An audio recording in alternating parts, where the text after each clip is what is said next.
Charlotte Thompson Iserbyt served as the head of policy at the Department of Education during the first administration of Ronald Reagan.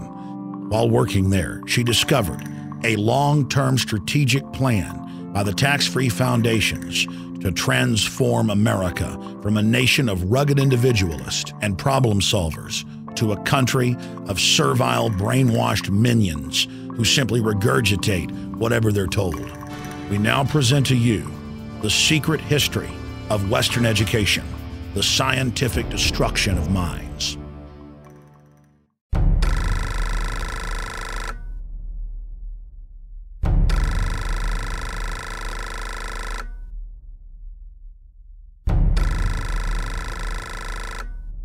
The minutes reveal that in 1910, the Carnegie trustees asked themselves this question, quote, "Is there any way known to man more effective than war to so alter the life of an entire people?" For a year, the trustees sought an effective, peaceful method to alter the life of an entire people. But ultimately, they concluded that war was the most effective way to change people. Oh, God. World War I, horrible war. Oh, God. I mean, made every other war look like nothing. They sent a confidential message to President Wilson insisting that the war not be ended too quickly. After the war, the Carnegie Endowment trustees reasoned that if they could get control, here we go, of education in the United States, they would be able to prevent a return to the way of life as it had been prior to the war. And they recruited the Rockefeller Foundation to assist in such a monumental task. Education should aim at destroying free will so that pupils are thus schooled they will be incapable throughout the rest of their lives of thinking or acting otherwise than as their schoolmasters would have wished.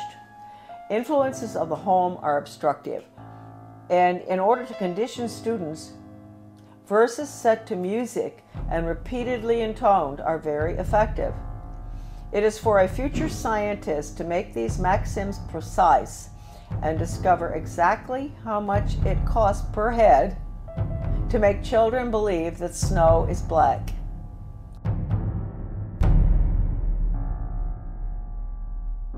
When the technique has been perfected, every government that has been in charge of education for more than one generation will be able to control its subjects securely without the need of armies or policemen."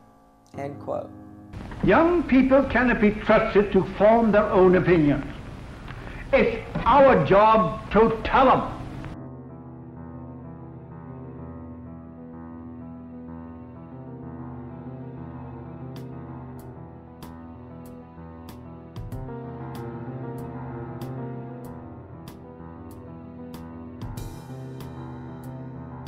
I had never intended to become involved in the battle that all of us are involved in. I had no idea anything was wrong with the way the country was going when as I was growing up, and even during my Foreign Service experience, I found myself mysteriously, I would say the good Lord works in wondrous ways, being put in spots around the world or in my country where extraordinary things were taking place under the guise of change. And we've all heard that so much, you know, from the Obama administration, Bill Clinton, he was the first one to mention change agents, etc. So for some reason I was plucked out, and I found myself being sort of pushed. My name is Charlotte Thompson Iserbyt. My maiden name is Thompson. My husband, who I want to give great credit to at this point, was Belgian, from the Flemish part of Belgium. I met him, I'll explain that later, in Europe when I was working at the embassy in Brussels. Without my husband's help throughout the last 30 years, certainly when we came back to Maine, my work never would have happened. And he understood beautifully. He had been highly educated in Europe, and he understood the whole plan. In fact, about 5 years after we had come back to the United States, someone gave me Gary Allen's book, None Dare Call It Conspiracy. I was on the school board, and this lady called me, and she loved the work I was doing on the school board. Of course, nobody else did, but she said, I've got a book for you. She brought it down, and I read it, and I looked at it, and I thought, I've never heard of such thing as this. I mean, this is a conspiracy to really take over the world. Thank you, Gary Allen, who's no longer with us. And so I said to my husband, good Belgian, well-educated, do you know about this? And so he took a look and he said, yeah, sure, I know about it. I said, you know about this? You know about the Illuminati and the Bavarian conspiracy? You know about all this, the plan to implement a world order huh? And he said, well, yeah, I learned all that in school. And I thought, oh, okay. So thank you, Jan, wherever you are. I think that maybe you are very involved in helping all of us right now straighten out this mess. We go back. I was born in 1930. Yes, I'm getting there. My mother was from Virginia, a wonderful Southern conservative, wonderful gal. And my father came from Pennsylvania. He came from a family that in mining, and his father was a very recognized mining engineer who ultimately went out to South Africa and opened the gold mines. And my grandfather knew all these people. My grandfather was Skull and Bones. My father was a wonderful person. He was mayor of several towns on Long Island, New York, and in New Jersey, and he was a real constitutionalist. And somehow he was a member of Skull and Bones, but he didn't have anything to do with the power structure there, right? He absolutely nothing, although he did go to their meetings, and he went out to the island for retreats and all that stuff. He went to Bohemian Grove once. And so I grew up in sort of an atmosphere of, it was apolitical in a way, except for local politics, which my father was fabulous on. Anytime anybody did anything like wanted to break down local government or get rid of elected officials like regionalism does, my father would be right there with the Constitution. So anyway, I went to private schools, and I got out of prep school in Wellesley, and I decided I really didn't want to go to college. A lot of people thought it was a mistake. I wanted to go to business school instead. I was tired of somehow I had a bad feeling about things that were being pushed in the prep school. Like I was a member of World Federalists. I was falling for this junk. But somehow I didn't want to continue that. So instead of going on to Smith or Vassar or what, I went to Catherine Gibbs Business School in New York City. Wonderful, wonderful, difficult school. But I learned best grammar, how to write, accounting, shorthand, which came in very, very handy, I can assure you, especially when I was in the Department of Education. I got out, I graduated, and the Korean War was on. So I was very patriotic. My mother had always worked for the Red Cross. She was a volunteer during World War II at the mental hospitals, bringing the guys in from the war. So I heard a lot about the Red Cross, which is, I want to point out right now, changed enormously from that time. And I wish I could say it in a better way. I think it does very good work. But it's connected with all the other, non-governmental, non-profit groups, and they have all been infiltrated. I signed up for Korea, that's right, but they changed my orders. And at the last minute, I went to Guam. I spent a year there. My next assignment was Shitoshi, Hokkaido, another air base, fighter base, I think. I finished my tour. I didn't want to come home by air. I wanted to go by ship. So I decided to go. A friend of mine went with me, third class, in the bowels of the Vietnam, which was a freighter. Luckily, I was in third class. So I was down, and we had very good food, because French have good food, whether it's third class or not. Always a big bottle of wine in the middle of the table. And the people at the table were coming out of North Vietnam, coming out of North Korea, and China. They were refugees. And, of course, the Vietnamese ones spoke French, and the Chinese were very well educated. They were well educated Chinese, so they spoke English. I spoke French, so the conversations were unbelievable. They would tell me what had happened, why they were coming out, what was going on under the communists, which we didn't let General MacArthur, move in and take over. Truman brought him home. We could have won that war. We could have kept the whole Far East from collapsing, but that wasn't the plan. That old soldiers never die. They just fade away. This one woman was taking her daughter to Paris, to the conservatory there of music, to study piano. And she told me that her father or grandfather, I'm not sure, was a very famous pianist in China during the Cultural Revolution, and that they cut his hands off. And so that, I never forgot that. And then the other lady, she was from Vietnam, North Vietnam, and she told me that her grandfather, they killed him because he was opposed to the communist regime, and they cut his head off and they stuck it on a pole. And they marched around town with his head on the pole, which of course was to, warn the rest of the Vietnamese, keep your mouths shut. Don't go up against this regime. Then my father, he's a New York lawyer, absolutely wonderful person, great sense of humor, and I know he's skull and bone, so we have to forgive him for that. But anyway, so he says to me after, I've been gone for 2 years, mind you. This is his young daughter that he cried when I left, right? What are you doing going abroad?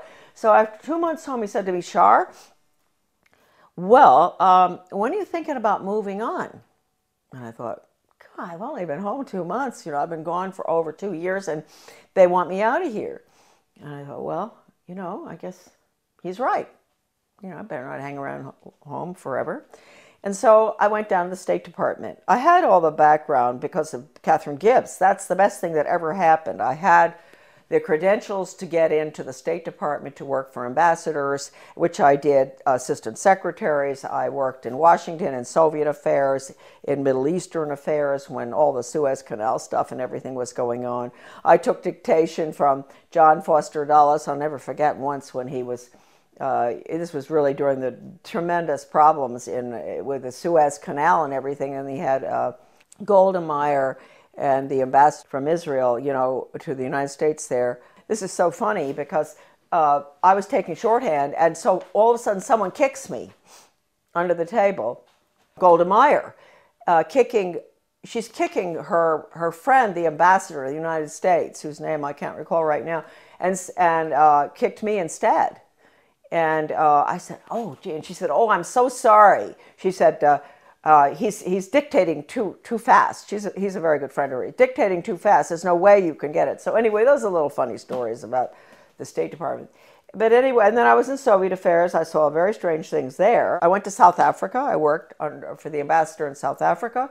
Fascinating, because my father and my grandfather actually had lived in South Africa. Then I got sick and I came back to the States, and then they assigned me to work for Ambassador Douglas MacArthur Jr. That's the nephew of the general, and in Brussels. He was a wonderful man. He was not easy to work for, but he was a wonderful person, good American.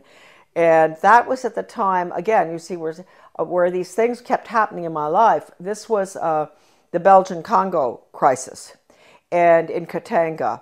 And I was there. I saw all the cables coming in regarding the UN troops and how they were raping citizens and nuns, and people were dying and all. So I was there in Brussels. Here I'm learning, Charlotte's learning, that the UN isn't what people think it is. And all these cables coming in. I meet my husband. I meet him on a train going skiing. That's how I met my husband.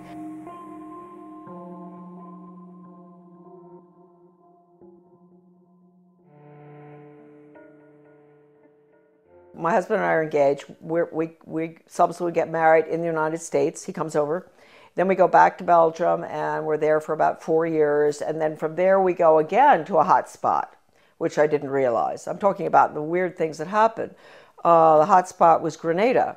I could see then from our house overlooking the bay, the lagoon in St. George's, all this activity. Boats coming in with strange flags. Stokely Carmichael came down there to sort of stir up the pot to get the Grenadians, mad at the rich, nasty capitalists who owned these yachts and all. It was really getting bad there. And I knew the political situation well because we had Grenadians working on the boat. I had a lot of Grenadian friends in government as well. Anyway, we left. We were there about 5 years. And then when we left, I remember telling our Grenadian friends, you're going to have trouble here. There's troubles coming. And of course it did in 1984, I guess.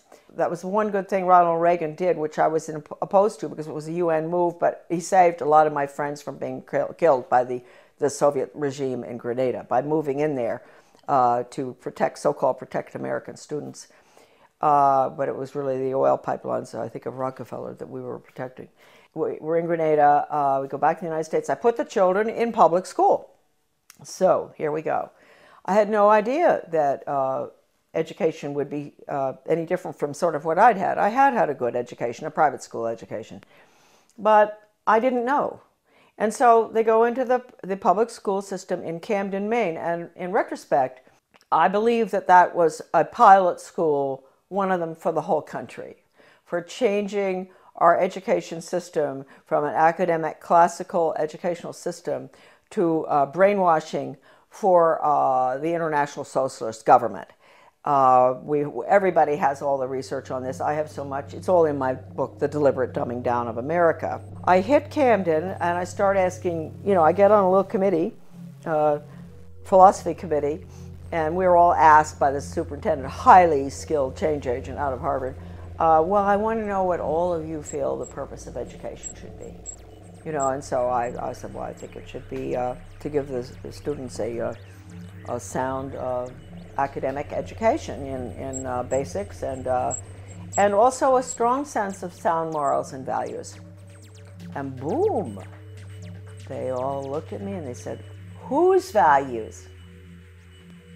And I thought, hey, what's going on here? I said, well, what's happened in my country? I mean, don't we still have the same values? I mean, what don't we all sort of agree? You don't steal, you don't rob, you don't kill babies, you don't kill people in war, you don't, a lot of things that I thought we believed in. You don't lie. Everything was changing, and I saw it, and I saw the curriculum coming in, and I went for the values clarification training myself to find out. I had a call from a master teacher who taught all over the world, and she said, you are absolutely correct. I was on the school board by that time. After 3 tries, I got on. And she said, you're absolutely correct. I want to pay for you to go for some in-service training. And I said, in what? And she said, well, it's called Innovations in Education, and it's how to become a change agent. She paid $100 for me to go. I went. And all these normal-looking people, nice, some from my own school district and all, and the guy is a facilitator, but he's using this big book called Innovations in Education, a Change Agent's Guide, and it has all these case studies of teachers and administrators and how to sneak in controversial curriculum such as death ed, sex ed, bullying ed, alcohol ed, drug ed, all these programs that have education hanging off the end of them that have nothing to do with education. It's interesting. You don't have math ed and science ed and all. They call it math and science and history, right? But when you see anything with education hanging off the end of it, red flag, huh? In that training, he taught us how to identify resistors in our community. And they were the people who were smart, who knew that these programs were designed for nothing other than to make children engage in sex, to drink, to take drugs, to do all of the things that the parents were being told the programs were to help the children. I was considered a resistor too. Here they were training me to identify myself, huh? And so I never, ever got over that. Also, we were being trained to go to the important people in the community, and they're really very good people. We all know who they are. They're friends of ours and all, but they're head of Rotary, head of Garden Club, head of Historical Society. You go to them and you explain to them in very, very good, highly skilled change agent manner, which is just lies, how important these programs are for your children. We've got to put these programs in. This was 1973, all the way through right now. Huh? That period in education, we call it the unfreezing of our children's values, the ones taught by the parents at home and the church, basically. Change agents were highly trained, by the National Training Laboratories. We had the headquarters for that in Bethel, Maine. That goes all the way back to World War II. I have the original paper from that, and it said that what they're putting in is they want to change the values to unfreeze the system, and then they're going to implement the new values, the new communist values for world government. So that was the goal, and they did a good job on it between 1970 and the year 2000. And now the values, as we can all see, people are saying, oh, well, we've got to be tolerant, there are no absolutes anymore. That's not fair to judge people. Don't be judgmental. If your grandmother is dying of cancer and you can't afford the medicine, it's okay to steal it. That's what you call values clarification. With the education for a planned economy, using workforce training, identifying children at a very early age, what they're going to do the rest of their lives. It's the Soviet planned economic system, starting as early as first grade. That's being put in now under the guise of school choice, charter schools, and using the performance-based, outcome-based Skinnerian Pavlovian method with a computer. Pavlov, interestingly enough, was a Russian. People think that he invented operant conditioning. He didn't. He went to Leipzig, Germany, and he studied under Wilhelm Wundt in the 1800s, mid-1800s. Wilhelm Wundt was a philosopher, German philosopher, who was involved in trying to figure out how you can get people to do change, understanding the psychology, what makes people click, how you can get them to do what you want them to do, etc. And he became very frustrated with the inability to change people's behavior and their views and everything, doing the traditional way, lectures and this and that and all, and discussions and all. And finally, he realized that what he was dealing with was the human soul. The soul is a very difficult thing to track. It sort of floats all over the place, and it rebels, and it doesn't, it's independent. And so he came up with a scheme to attack the nervous system. That's really what it is. It's neurological. If you can get them to react in certain ways to what you want, like when the doctor, give you a good idea, the doctor used to, physical exams, they'd take a hammer, a little rubber thing, and knock your knee, and it goes boop. So he figured, well, you know what? We can operate on that thesis where we attack the nervous system. And it's a stimulus response thing. So you have to provide the stimulus in order to get the response. Well, if it was dog training, the stimulus would be a dog biscuit or something. And ultimately, when the dog sees you taking the biscuit out of the box, he's going to do what you want, right? And so it's really pretty simple. I had never gotten involved in having to figure it out until a very good friend of mine, a teacher in Arizona, had to go through the first program that was brought out of 1965. One of the first ones, it was called Mastery Learning. And she quit education when she went through the training. She said it was so sick, and she had papers from doctors and all saying it even makes children sick. And I met her when I went into the U.S. Department of Ed because I found her correspondence came to my office, and it was referred to me. And that was how I met her. And she was the one who educated me about operant conditioning and how awful it is. I mean, it can absolutely destroy free will. We had free will until we got to the computer. The computer absolutely destroys. The child there's no thinking going on there. There's no transfer being made. And you've got to understand that. All the documents in regard to this by people, not myself, by educators who have been trained in it, are in my book. So you don't have to say Charlotte said that. You can say Professor so-and-so said that. I have one incredible paper in the back of my book by a leading educator written in the 60s that I managed to get. It was attached to the Project Best application for funding that I talked about, the one I got fired for. And that paper talks about the need for computers and how wonderful they're going to be and all. But he says, if you don't agree with the message morally and ethically that's going on to that software, do not do it. And that's coming right out of the mouth of an educator involved in it. He says, you have to have a conscience, because that software is so powerful that no matter, you may think, oh, well, the person on the other end, you know, he can do what he wants and make up. No. Once it's in the software, and once the child is clicking away on the computer and getting the little happy face as the reward, that's what happens. We all know that feeling when we get something good on the computer. He's not going to ask any questions. That's it. Finished. And it can bring the student to a certain totally opposite position in their thinking using Socratic questioning. So it's very dangerous. I can't tell you how dangerous it is. I mean, how dangerous is a method that can actually change, actually destroy one's conscience. That's bad news. And we were all softened up, and that's what we're looking at today.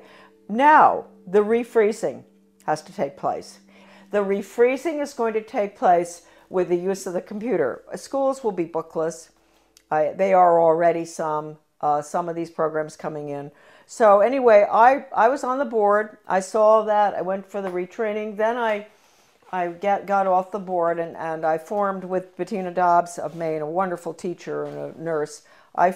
We formed something called Guardians of Education for Maine. And we were in business for about 15 years. We did a lot of very good work. In 1980, I went to work for Ronald Reagan, and I worked there for 2 years until I was fired. Right. But I had worked hard for him from 1978 to get him elected. Right. And then in 1980, because of the work I'd done and the work in education, I got an appointment in the U.S. Department of Education. Because the people in Washington, with the conservatives, they were good back then. They're not anymore. They were very impressed by the work I'd done in Maine on education. So they pulled me down and put me in the U.S. Department of Ed in what was the most important slot probably in the world in education. I know people out there are shaking their head and say, why would they put her there? She doesn't have a college education, right? Why are they putting her in there? Well, they knew, first of all, Reagan had promised to get rid of the Department of Education, something he didn't do, and I will hold that against him forever, because he could have. Since that was the plan, when they were staffing the department, they didn't have to put important people in those old slots. Like my slot that I got put into would have been filled by the former president of Harvard or Stanford or something, right? Or University of Chicago. That job had been held in the past by very important people in education. But since they were getting rid of the department, it didn't make any difference. So they just plopped me in. Now talk about the hand of God, huh? And all my files were full of everything they planned on doing. And so I don't even think my boss knew this. You know, he was a so-called conservative. But he became very suspicious about me because I was always busy. Even though I didn't have a lot of work to do from him, I was always busy because I had lots of things to read. And I would stay after work. I'd stay until 2 a.m. in the morning. When everybody was gone, I'd get into everything. Sure, if it had just been the job and all the files and everything had been whisked away by these former very important educational change agent communists, Marxists, I would not have found stuff, but all the stuff was left in the office. What I saw was so depressing. That's hardly the word. I mean, this was the education of Charlotte. It was the greatest horror story I had ever encountered. And at one point, he sent me, he wanted to get rid of me out of that office. He sent me up to the National Institute of Education, which is where all the research is performed. They send out all the grants and contracts to the universities or schools or whatever from there. I found out I was really in the belly of the beast right there, because I had access to all the computer printouts of all the grants and contracts of your money folks going out, not just across our country, but all around the world, about how to change the education system from academics to a brainwashing using Pavlovian, Skinnerian, operant conditioning computers and workforce training for the globalist economy, the corporate fascist socialist communist government that's coming right in this minute. I had a friend from Maryland who used to come in. She had a huge Cadillac, and I'd get all my stuff and put it in, interesting for Maine people, LL bean bags. You know this big LL bean bags? This huge ones? And I'd put all the papers in there. And at lunchtime, we'd meet uptown for lunch. She'd come in, marvelous gal, Australian, who I absolutely love, probably one of the finest Americans who ever, she was Australian, but she did more for our country than anybody I've ever known. Brilliant. We'd meet, dump the stuff in her car, go have lunch. She'd take it home. She'd get some of it out to the people across the country. It was really marvelous. Well, once I had these 2 big bags, and 2 of these major change agents at National Institute of Education, they were coming down. I was going to the elevator, and they were walking down, and I thought, oh no, you know, I've got to get out of here. So I had to go in the men's room and hide. And I'd never forget that, hiding in the men's room. I thought, what if, I mean, there may be other guys coming in here, not just to the elevator. And anyway, nobody came in. They went down on the elevator. I came out and dumped the stuff in her car. It was not a really exciting job. It was mainly to see if the universities, the schools, the different entities across the country that were getting money, or around the world, from the taxpayers, that they were getting their quarterly reports in on time. That's all. It had nothing to do with philosophy. Huh? And so one day I ran across a grant to Lansing School District, Lansing, Michigan. This was University of Michigan connection with my office.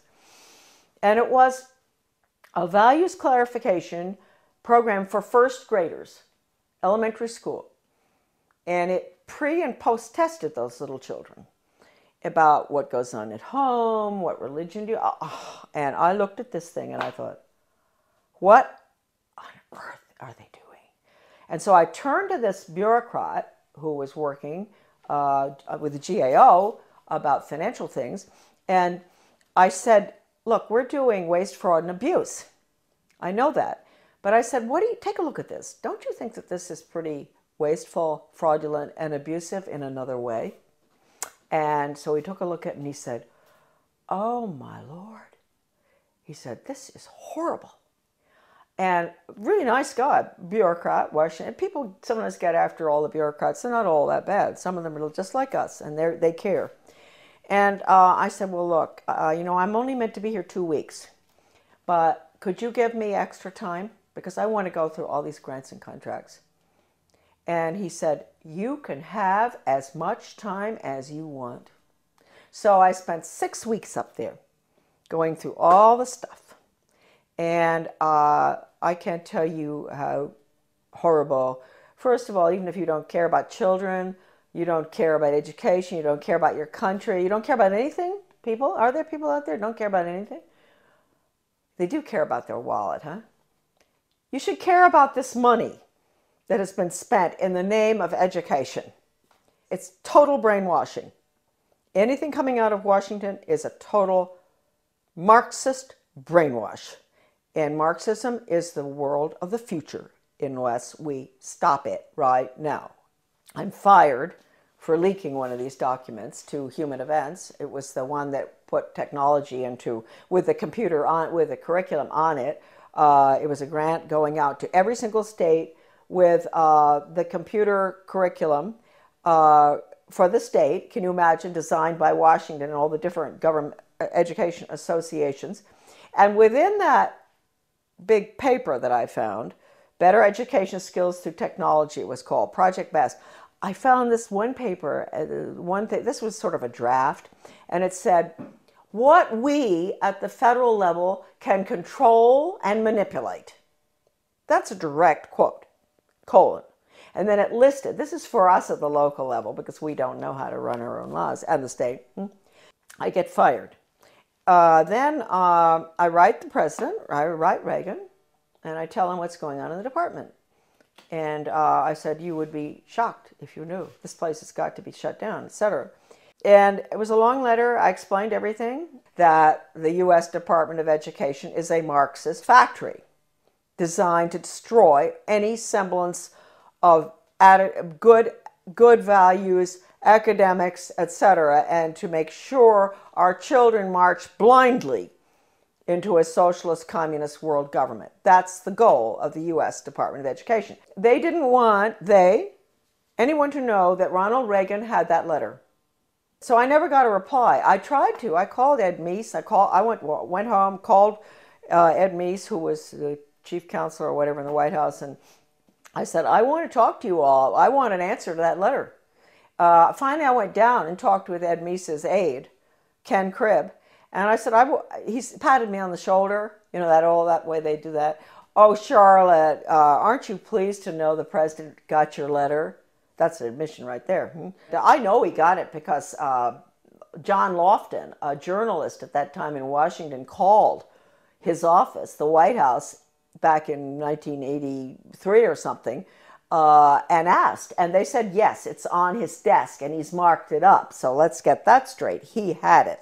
The purpose of that letter was to make sure that that department is abolished and the American public education is returned to its original status, run at the local level and with elected school board members and with no influence whatsoever from the federal or international level. That's how it should be. It was the best education system in the world. That's what I was asking for. Anyway, it didn't happen. That letter to Reagan, again, is on my website, Deliberate Dumbing Down, under a PDF. I wrote in 1985 a book called Back to Basics Reform, or Skinnerian International Curriculum. And to make sure people read this little 39-pager, I decided to put an asterisk so that they didn't really have to read it. I put an asterisk which said, necessary for United States participation in a one-world socialist government plan for the early years of the 21st century. When the conservatives, the neocons, let's call them that, not Goldwater people, when the neoconservatives, Heritage Foundation, all of those groups, I'm sorry folks, when they saw that book, they boycotted it. They boycotted that book, which told Americans exactly what I just told all of you, what I'd seen, and that we had to get rid of the department. And it all happened under Ronald Reagan. You call it what you want. Corporate fascism, socialism, communism, planned economy. You call it what you want. What is it? It's really, it's horrible. Your children have no upward mobility whatsoever. I told you earlier. I said, yeah, they're put into a slot early on. The government and the schools, they decide what your child is capable of doing the rest of his life. He might be able to sneak out of that sometime if he's brilliant and do his own thing, but it's unlikely. So it's fixed. This is the end of upward mobility for our children, end of freedom for this country. Planned economy is the end of freedom. It's a failed system, but there are people at the top who live very well by it. And then I find out that Ronald Reagan has signed an agreement with Gorbachev to merge the two education systems. Well, you can't tell me that conservatives didn't know that was going on, because I know some who were at Geneva when this happened.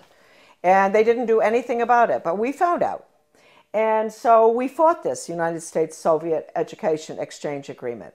The Carnegie Corporation also signed agreements. Basically, most of that was to do with computers and technology and critical thinking for little elementary school children. Those agreements were signed. We raised $5,000 to put an ad in the Washington Times to expose that. It was called Educate is Worse Than Watergate or something. And but again, we got no support because that information wasn't meant to get out. Then about 4 years after the fact, my little article was called Soviets in the Classroom, America's Latest Education Fad, that nobody would touch. The conservatives, all the different conservative groups, media and all, would not publish it. All of a sudden I got a phone call from a wonderful man by the name of Robert Morris. He was a judge from New Jersey. He calls and he said, I'm now the president of America's Future. And I had tried to get this article published by America's Future, Soviets in the Classroom. And I couldn't get it published. It was interesting because America's Future used to do a lot of articles on bad textbooks and everything in the United States. And I thought surely they would be interested in the United States-Soviet textbook agreement too, and exchanges. And I was sure but no, they would not publish it.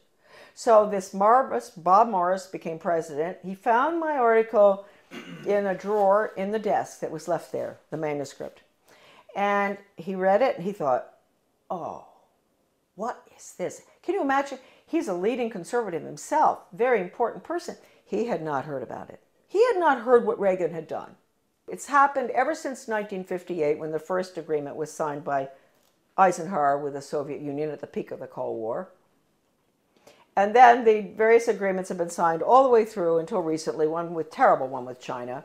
So we have merged, and let me point out, just today, I was informed that there are forces at work in the state of Maine that are surrounding our wonderful people that we elected last November.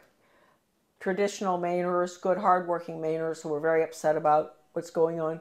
They worked hard to get our governor in, a wonderful man, Paul LePage.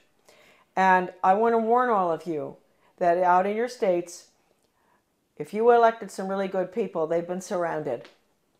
And you've got to be very careful. You've got to let them know not to go along with any of the agendas that call for regional government or consolidation. Because regionalism, you know, the merging of services, the police forces in one town, police force merges with another one, the schools consolidate, all the little schools merge into a big one. They tell you that's to save money and all. They're lying to you because it doesn't. We know that. It doesn't save money. But what it really is, regionalism is communism. And I have an article, it's in Deliberate Dumbing Down of America. You can look up the name Zeitlin. You will see this communist writer for the Communist Daily World in the mid-70s talking about the need for the United States to implement regionalism and consolidation. It's communism. So any effort that you see out there where they use the word, they don't use the word regionalism that much anymore, they're getting smart. They use the word consolidation. They convince the people, especially in economic downturn times like right now, this tragic time we're going through, that this will save money, that it won't have as high taxes. Consolidate, consolidate, don't do it. We are the major country that's going down to communism, and the rest of the world will follow. They'll call it the global system, the international socialist global system. It is nothing but a totalitarian system. In 2002, President Gorbachev, in speaking in London, he called the European Union the new European Soviet. We know what we're looking at. The North American Union and all other regional entities throughout the world, whether it's the Pacific Circle Consortium or whether it's the Middle East. You think we went into the Middle East for any reason other than to destroy Iraq and to make it part of a region hooked into the banks? What they're doing is they're destroying the Middle East so they can restructure it as a region in this new world order. So these are all the regions. Their whole structure is based on the model, which is the European Union. So I ask Americans, what will you call? What would Gorbachev call the North American Union? He would call it the North American Soviet. How do we like that? Wake up. If there's anything that is important for you to remember from these videos today, is that we are at the end of the line. We are doing exactly what Gorbachev wants. Consolidation. Now, this is an interesting cartoon. This is regional government. This is the consolidation of schools, basically. And you see the little guy in the one-room schoolhouse, he's chewing a piece of grass or something. And he looks very happy. He belongs to Little Frog Lick Creek High School. He's chewing the grass with a smile.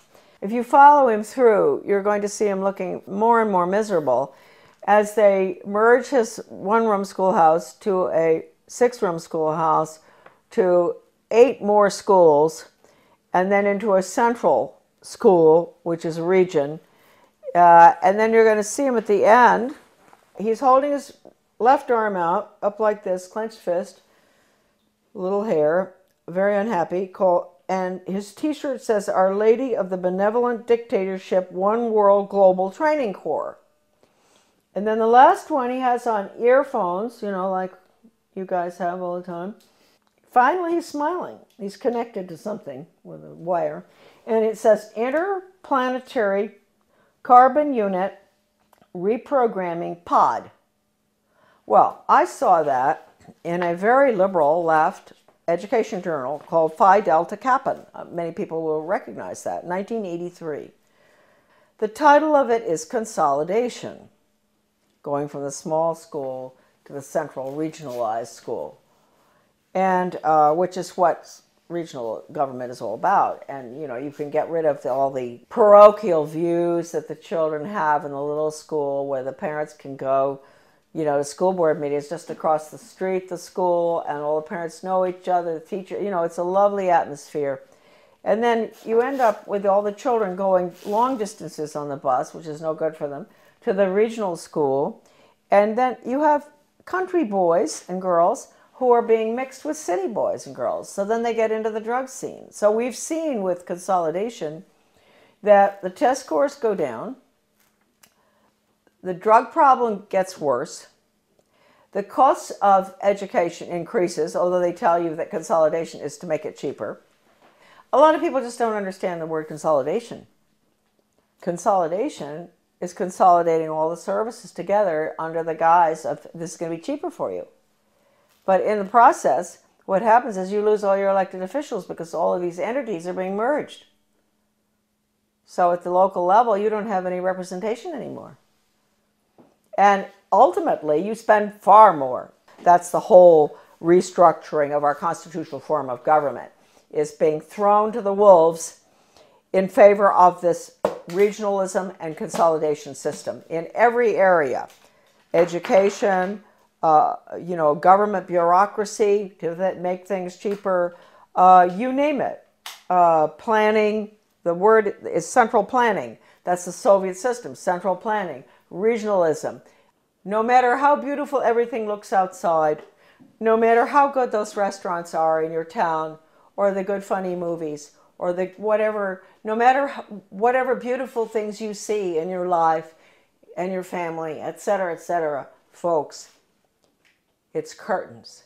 October 24, 1975, the World Affairs Council of Philadelphia issued a Declaration of Interdependence, written by well-known historian and liberal think tank Aspen Institute board member Henry Steele Commager. This alarming document, which called to mind President Kennedy's July 4, 1962 speech calling for a Declaration of Interdependence, Kennedy, was written as a contribution to our nation's celebration of its 200th birthday and signed by 125 members of the U.S. Senate and House. When in the course of history the threat of extinction confronts mankind, it is necessary for the people of the United States to declare their interdependence with the people of all nations and to embrace those principles and build those institutions which will enable mankind to survive and civilization to flourish. 2 centuries ago, our forefathers brought forth a new nation. Now we must join with others to bring forth a new world order. We affirm that the economy of all nations is a seamless web, and that no one man can any longer effectively maintain its processes of production and monetary systems without recognizing the necessity for collaborative regulation by international authorities. This little blue book is called Conclusions and Recommendations, and it has a weird title, and you'd think it only deals with social studies, but it doesn't. It's the report of the Commission on the Social Studies.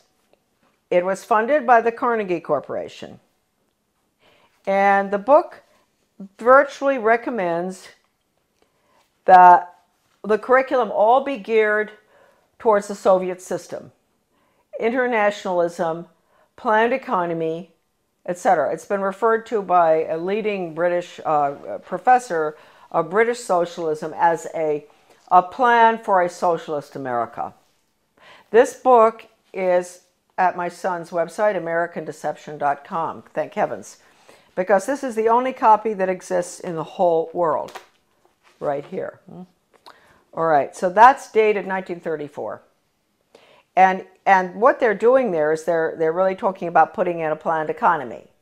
So that's what we're putting in right now with the program that's just gone into our little school in Dresden, Maine. We've put in the Di Lorenzo Reinventing Schools plan, which I said earlier, your children will be graduating at 14 or 21. No grades, no ABCD, no kindergarten through 12th grade, because it's going to all be workforce training, and the curriculum will be based on the Malcolm Baldrige Total Quality Management Award that has only in the past been given to Cadillac and Hilton Hotels and things like that. The Malcolm Baldrige National Quality Award gets results. We're not there yet. We're continuously improving, and it's something that is so deep in our organization that the concepts and principles of Baldrige will be applied forever here. So this same Carnegie Corporation in 1933 instituted the 8-year study, which went on until 1941. That's the Skinner method, performance-based, results-based. That's all what you can do, not what you know in your head. They don't want children to think or know anything, no history. It's what you can do for the good of the global economy. And the Education Commission of the States, a very important unconstitutional regional entity which controls education in every state as well, they had a little newsletter that I used to get. And one day I was reading it and my eyes went down to the bottom of the page and I said something. It said outcomes-based education is, and of course I'd always been fighting outcomes-based education, and it said it was experimented with for 8 years in the 1930s and 40s by the Carnegie Corporation. It was called the 8-year study. So nothing's new, folks. If we think the outcomes-based education that which is the biggest dumbing down education system that ever happened with children graduating at 14, right? If we think that it's new, no. It came from the 8-year study, which again was Carnegie. Okay. Now Carnegie, we might as well mention this at the same time. 1965, the Elementary and Secondary Education Act, Carnegie was all involved in paying for the national assessment, which is all 60% politically correct. That's the test that all schools around the country have had to give for the past, ever since 1965. Now it is 60% politically correct. Your kids' ideas on global warming, sustainable development, a world government, the fact that Constitution's outmoded, all that. So they paid for the national assessment. They were the ones instrumental in putting up the money for the Education Commission of the states in Denver. In your Senate Education Committee in your state, there's always going to be one person who is on the membership of the Education Commission of the states. So that'd be about 50 state people. So they get their orders from the Education Commission of the states. That's Carnegie, paid for that. In 1985, Carnegie signed an agreement with the Soviet Academy of Science. At the same time, Reagan signed the agreements with Gorbachev to merge the two education systems. Carnegie signed with the Academy of Science to develop computer courseware for elementary schools dealing with critical thinking. That was an agreement signed. That's for our children, right? In first grade, critical thinking on the computer. Reagan, Clinton, the two Bushes and all, implement the school to work agenda. That was the beginning of the planned economy under Reagan. So then Mark Tucker comes in, Carnegie. All the controversy going on in the 90s, Americans were up in arms about the destruction of their school systems. They would go in deliberately and destroy, because in order to restructure, you have to destroy. Foundation for the Advancement of Teaching, David Hornbeck, who's big on compulsory community service, compulsory. He called for that when he was the superintendent of schools in Maryland. He was the commissioner. Way back, he called for mandatory service. That's another thing, folks. You better watch out. We're going to be slaves. Mandatory service. So anyway, this same Hornbeck, who's connected to Carnegie all along, goes into Kentucky, destroys that system, goes up to Rochester, New York. He goes out to state of Washington, Iowa, destroy the schools, restructure them for school to work. That's all Carnegie. And the latest information coming in for Maine with a complete recommendation, that is, who knows, maybe our governor, we can get to him fast enough, to help him understand that we can't have charter schools. Charter schools are the vehicle to implement the planned economy. We can't have them. They're unelected school boards anyway. We don't even have a school board with a charter school. They get federal money. Why no school board? They get federal money, so we have to give the federal test. No charter schools, forget it. So all of this is coming together, coalescing at the same time. The 3,000-page hearings of the congressional investigation of the Reese Committee on investigation of the subversive activities of the tax-exempt foundations, I bought the only available copy in the country, 3,000 pages from a really good friend of mine, a wonderful American. He had been offered any amount of money for that 20 years ago by one of the minions of the tax-exempt foundations. They did not want that copy to be floating around. The research director for those hearings, his name was Norman Dodd. I knew him. And the conversation that I'm going to discuss right now that he had with the president of the Ford Foundation, Rowan Gaither, was off the record in New York City at Ford Foundation headquarters. And Norman Dodd told me over dinner in Washington, D.C., in a restaurant in Georgetown, Rowan Gaither said to him, Mr. Dodd, you know, basically, we at the foundations, we don't determine the agenda. The agenda has come from directions from the White House. That was Eisenhower at the time, right at the peak of the Cold War. And that agenda, our instructions are to use our tax-exempt status, your money, folks, change America so it can be comfortably merged with the Soviet Union. Now, a lot of you may say, well, that never happened. Well, it's happening right now, folks. It's happening right now, as we speak. Foundation-funded non-bloody revolution. Committee Chairman Carol Reese warned fellow congressmen of a diabolical conspiracy that a certain few foundations were financing the socialist and communist overthrow of the United States. After World War I, they tried to get the League of Nations in. And there was tremendous opposition to that. And then you had opposition between then and between World War II. You had Lindbergh and a lot of Americans going before the Congress to keep us from going into the UN. You had all sorts of opposition. But they got their way. The Reese Committee learned that the Rockefeller Foundation and Carnegie Endowment for International Peace were, with tax-exempt dollars, funding leftist propaganda operations aimed at changing America through the brain, not the battlefield. Patriotism, national sovereignty, individual responsibility, and Christian beliefs were belittled, while the concepts of a one-world government, socialism, collectivism, and humanism were deemed essential for peace in the modern age. A clandestine and successful non-bloody revolution had been masterminded by some of America's most powerful and devious men who did not want to be exposed by a congressional investigating committee. The man chosen by Reese to be the committee's research director was Norman Dodd, Yale graduate, intellectual, and New York investment banker. During this writer's frequent visits to Dodd's retirement home in Keene, Virginia, he repeatedly spoke, Dodd, of his conviction that justice demanded that those foundations should be compelled to spend a like amount of dollars to undo the damage they have done to America, end quote. Dodd sent committee questionnaires to numerous foundations, and as a result of one such request, Joseph E. Johnson, president of the Carnegie Endowment for International Peace, invited Dodd to send a committee staffer to Carnegie's headquarters in New York City to examine the minutes of the meetings of the endowment's trustees. Now, this is Carnegie we're talking about, the one I always go after.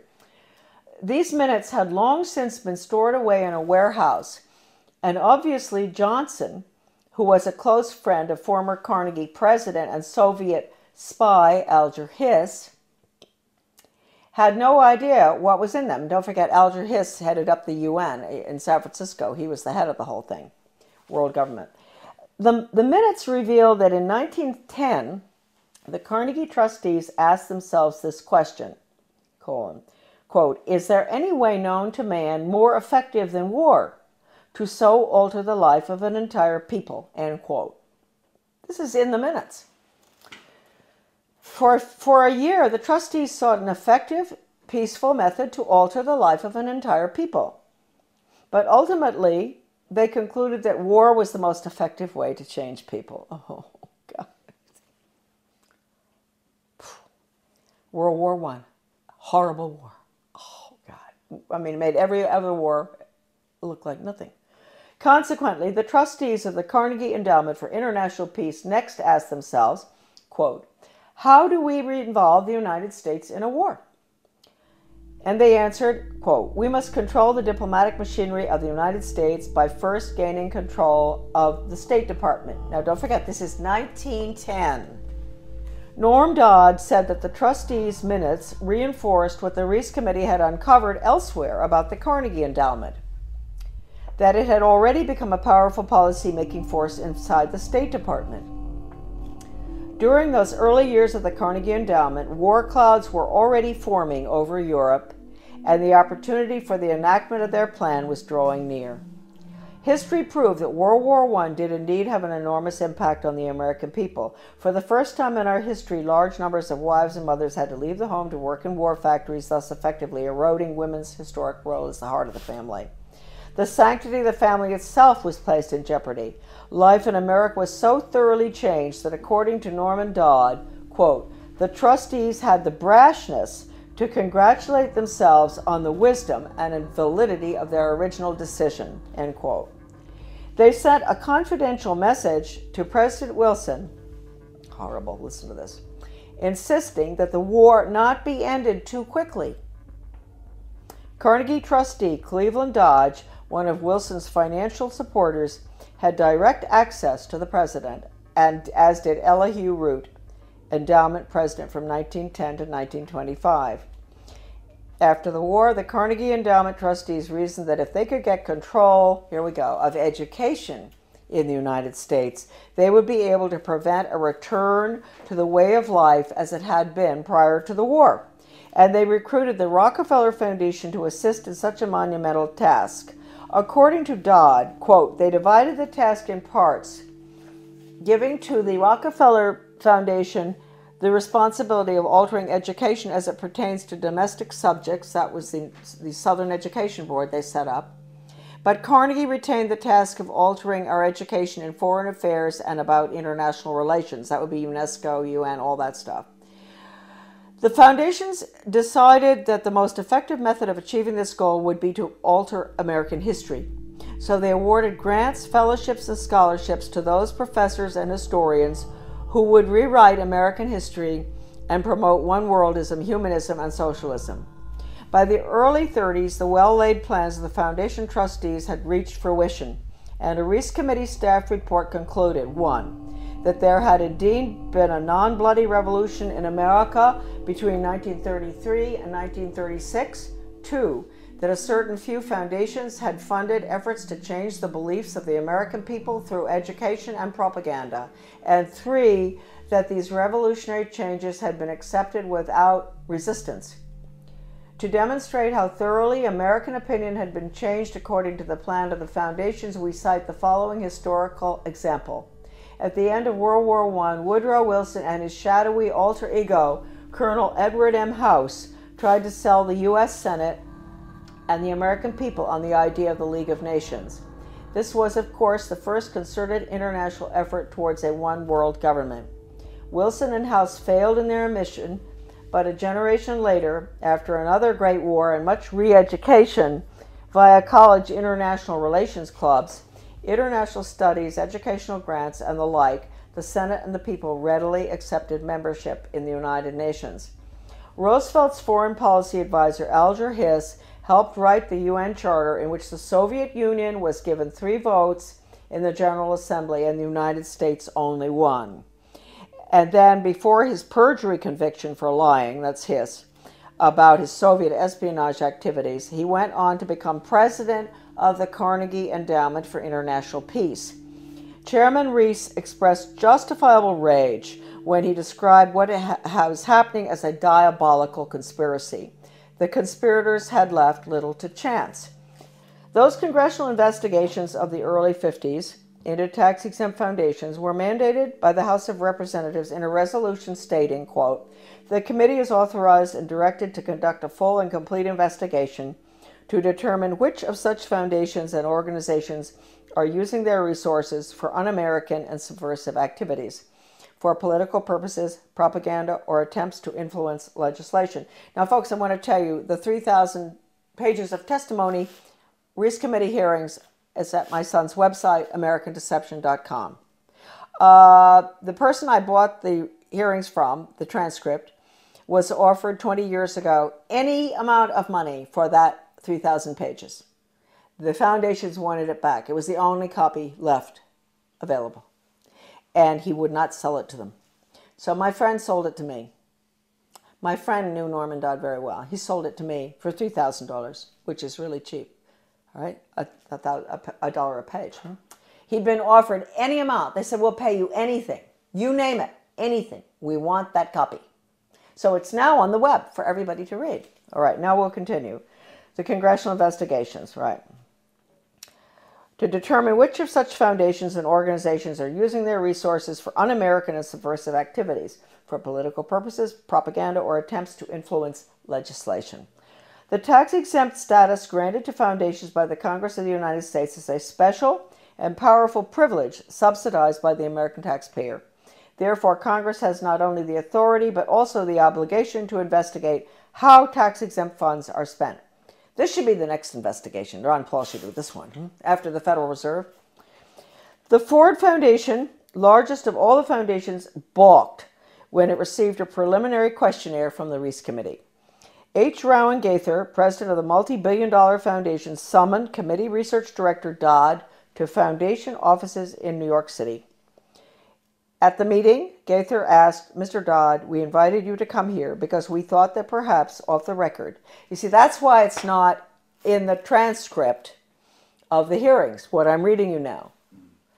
This was off the record in the office in New York City.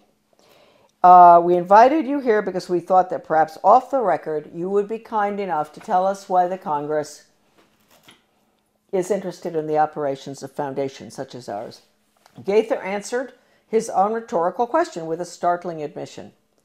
Mr. Dodd, all of us here at the policy-making level of the foundation have at one time or another served in the OSS, the Office of Strategic Services, the forerunner of the CIA, or the European Economic Administration, operating under directives from the White House. We operate under those same directives. The substance of the directives under which we operate is that we shall use our grant-making power to so alter life in the United States that we can be comfortably merged with the Soviet Union, end quote. Stunned, Dodd finally replied, quote, why don't you tell the American people what you just told me?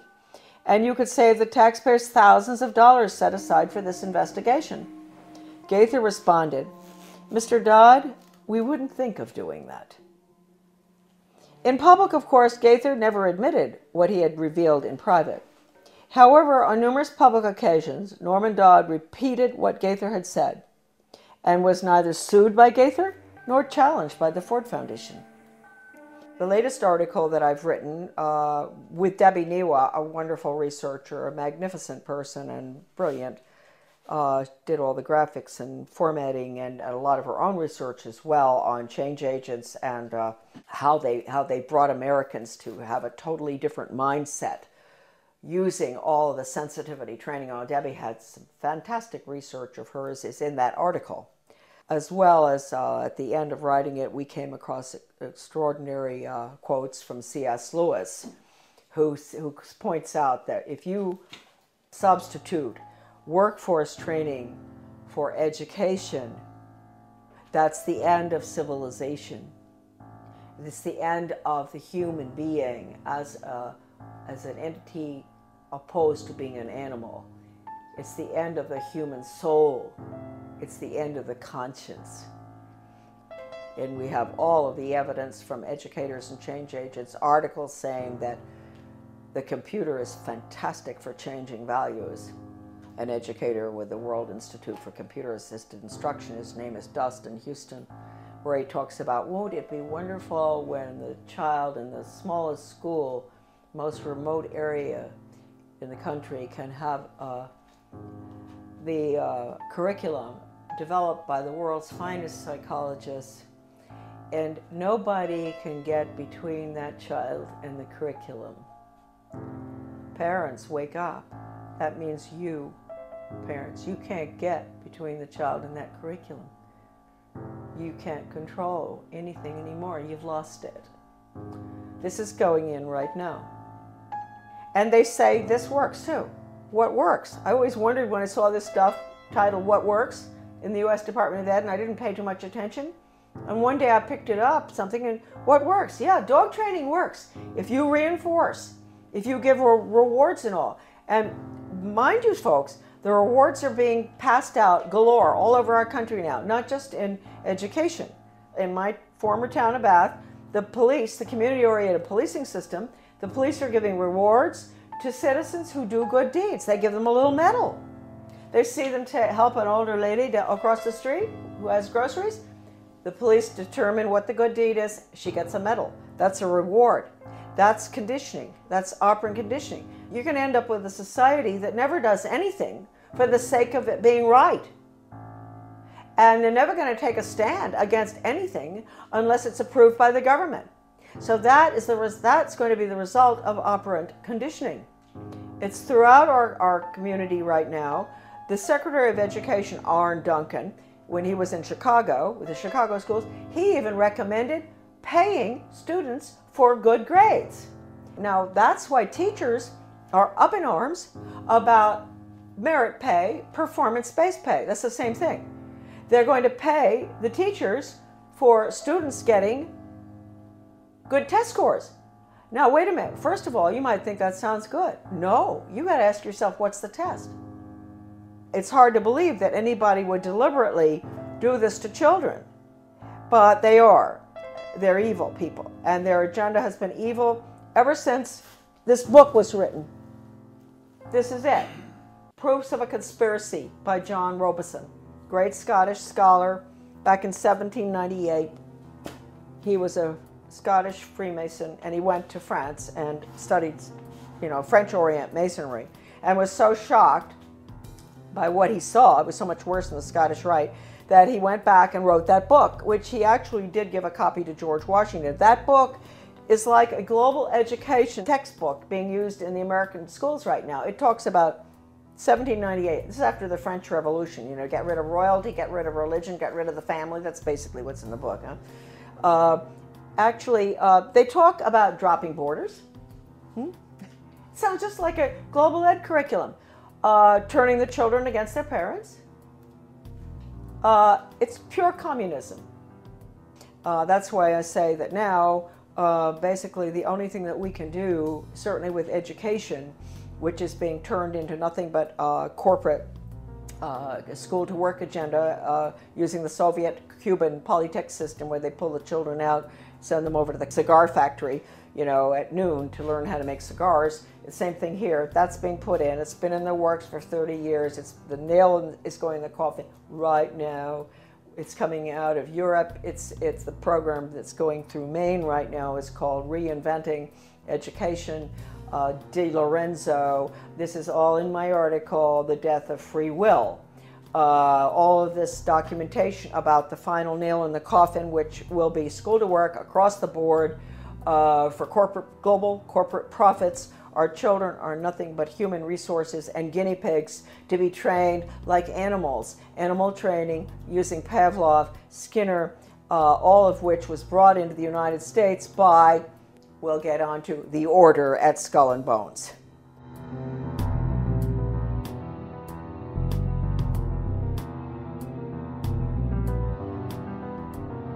Coming soon to PrisonPlanet.tv, part 2 of our in-depth interview with Charlotte Thompson Iserbyt. We will expose the secrets of the Order of Death, publicly known as Skull and Bones.